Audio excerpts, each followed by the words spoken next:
shall have no other gods before me. That's one of the first commandments God gave us. It's one of the most important commandments that He gave us. Yet, ironically enough, it's the one we overlook the most, right? How many things have become idols in our lives? We know that there are people that worship all types of different gods, Buddha, Muhammad, Selassie, and all type of different other gods, right? And we know that Jesus is the true and living God, right? Right? But maybe I think we fail to think about another God all of us might be guilty of worshiping. I'm talking about that God in the mirror, ourselves. You see, some of us worship ourselves by worshiping our best qualities and our best characteristics about ourselves. Because a God is anything that you place in high regard. It's anything that you worship and devote yourself to and give all your attention to. So we have to constantly be asking ourselves, what is an idol in my life? For some of us, our dreams are idols. For some of us, our goals are our idols. Our best qualities about ourselves become our idols.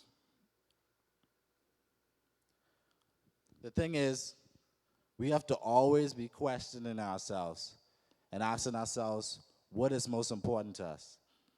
It all comes down to a matter of value.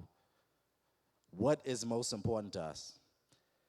In Matthew chapter 6, verse 21, it says, wherever your treasure is, there the desires of your heart will be also.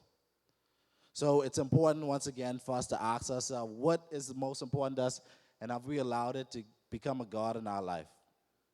For some of us, our dreams are our God. We live in a society today that tells us to go out, accomplish your dream at all costs, and that's fine. But where is it on your list?